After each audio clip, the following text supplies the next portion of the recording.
A lot going on here at SW19. Let's get you caught up, guys. The fastest minute in tennis. As always, this coverage is brought to you via the Doctrine of Fair Use, the Fair Dealing, and the Digital Millennium Act. Belinda Bencic keeping Elizabeth on the back foot early on in the first set as she takes the first set, winning 70% of her first serves. Now, Elizabeth, she plays her best tennis inside the lines, coming cross court, amazing backhand. She would come back and take the second set.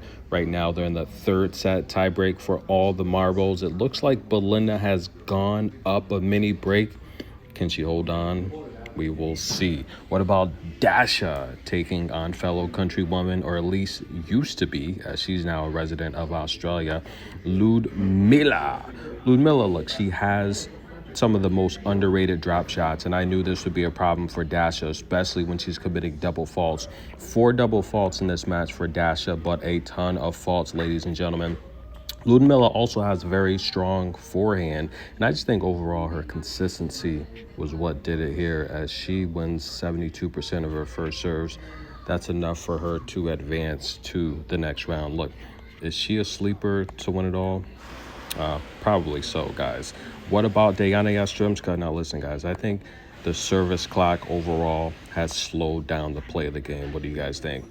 Just my opinion. Not for Dayana. Dayana is one of the few players that can get on the line, serve pretty quickly. She literally runs off her service games in a minute or two. I saw her run off 3 serves in less than 40 seconds. Now, listen, we all know the first service clock is 25 seconds, but there's no time limit on the second serve clock. I think it slowed the game down. What do you guys think? Comment below. That's my personal opinion because players are taking their time. Carlos Alcaraz, he's not a fan of the service clock. I'm not a fan of the service clock. I think nonchalantly take away the clock and players are naturally playing faster. They're more inclined to get on the line and keep the game going. Add in the replays, the challenges, the game, it's gotten to a level where it's just too slow. It's taking too long. I mean, what about that French Open final between Sinner and Alcaraz? What, 5 hours? Take away the service clock. It's probably a 3.5-hour match. Just my personal opinion. Monero upsets Dayana.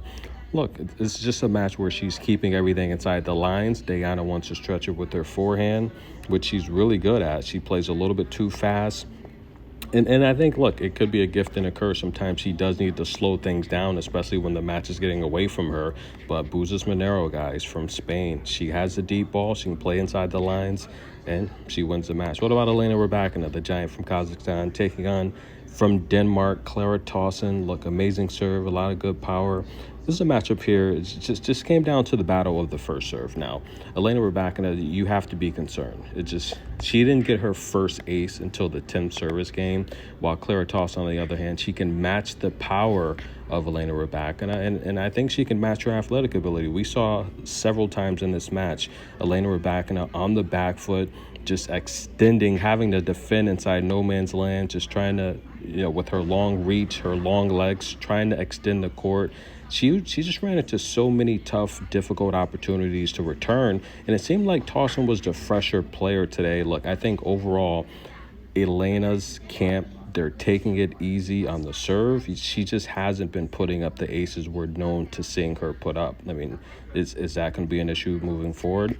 Look, I think so. I think it's already an issue as Tauson takes the first set in the tiebreak, and in fact, she's headed to win this match outright. The key here, again, I think it's to serve. Elena Rybakina only 3 aces in this match. Tauson had 5, but it's the first serve win percentage. I mean, you look at Tauson for most of this match, she was winning about 70% of her first serves, while Elena Rybakina under 65%. That's a big issue. What about big foe on hand? Looking at Hailey Baptiste.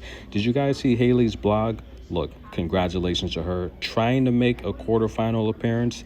Hey, guys, this is going to be tough taking on Mirra Andreeva, the future of Russian tennis. Look, a lot of people acknowledge that Mirra needs work on the forehand, right? She'll prefer the backhand at least 70% of the time, but her athletic ability is underrated. I think Hailey's one of the better shot makers in the world. She can mix in the drop shots. She's got great topspin, downspin, the slices, but Mirra showed her footwork today as Hailey was on the back foot defending.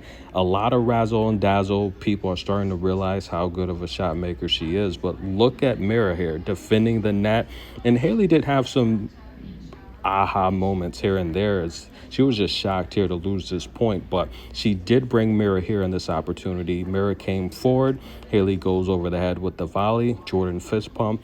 The entire crowd going crazy. You even have fans there from New York attending this match. I don't know how they got tickets, by the way, but Hailey Baptiste, she falls in straight sets to Mirra Andreeva. It's a really tough match, though, but I think Mirra defended well. She showed her athletic ability, and she showed her mental toughness, her poise. I mean, she's coached by Martinez, a veteran coach. Garbina Muguruza is no stranger here. She's won a Wimbledon title. I mean, she's doing big things in Saudi Arabia now. Watch out for that finals. I think she put together an amazing event last year, but overall, just one of the few players to defeat Venus Williams here at SW19.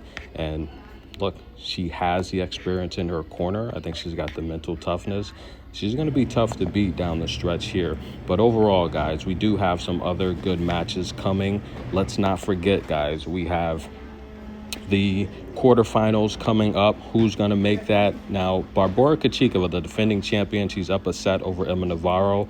We have Zenep Sumnez. She's taking on Ekaterina. It's going to be a tough match for Sumnez. Ekaterina's got a lot of power there. And, of course, we have Iga Swiatek taking on Danny Mal.